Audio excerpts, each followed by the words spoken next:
ব্যৱহৃত তেলত ভজা খাদ্যই কৰ্কট ৰোগৰ লগতে সৃষ্টি কৰে আন বহুতো ৰোগৰ। চিংৰা আৰু পকৰি দেখি মুখত পানী নহা মানুহ চাগে খুব কমেই ওলাব। চিংৰা খাবলৈ অতি সুস্বাদু, কিন্তু ইয়াক অত্যাধিক সেৱন কৰাটো স্বাস্থ্যৰ বাবে ভাল বুলি গণ্য কৰা নহয়। ইয়াৰ অত্যাধিক খোৱাৰ ফলত কলেষ্ট্ৰল বৃদ্ধি হোৱাৰ সম্ভাৱনা থাকে।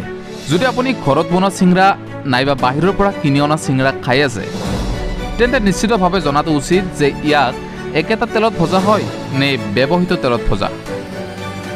যদি এই খাদ্য ব্যৱহৃত তেলত ভজা হয়, তেন্তে ইয়াক খোৱা মানে কৰ্কট ৰোগৰ লগতে আন বহুতো ৰোগক আমন্ত্ৰণ জনোৱাৰ দৰে হ'ব।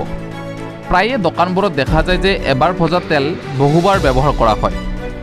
চিংৰাবোৰ এবাৰ ভজাৰ পিছত সেই তেলত পিছতো কেইবাবাৰো ভজা হয়।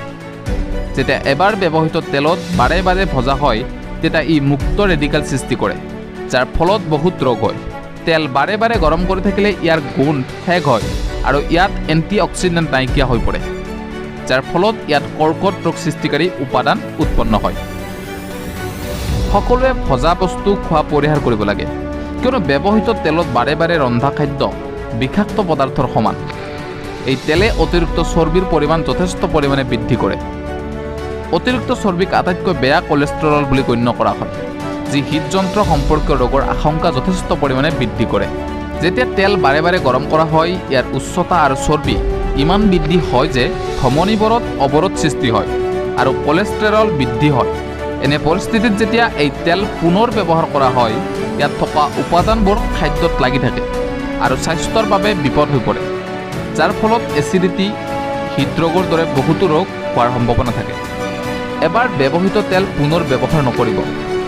এবাৰ ব্যৱহৃত তেল পুনৰ ব্যৱহাৰ কৰাৰ পৰা বিৰত থাকিব লাগে। যদি তেলৰ প্ৰকৃত ৰং সলনি হৈছে, তেন্তে সেই তেল পেলাই দিয়ক। লগতে সোনকালে গৰম হোৱা সস্তীয়া তেল ব্যৱহাৰ নকৰিব, য'ত জুইত ৰখাৰ লগে লগে ফেনৰ সৃষ্টি হ'বলৈ আৰম্ভ কৰে। এইবোৰ ভেজাল তেল যি শৰীৰৰ বাবে ক্ষতিকাৰক।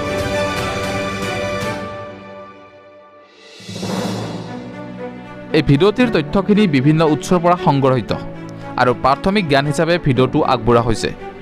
বিশদভাৱে জানিবলৈ বিশেষজ্ঞৰ পৰামৰ্শ ল'ব।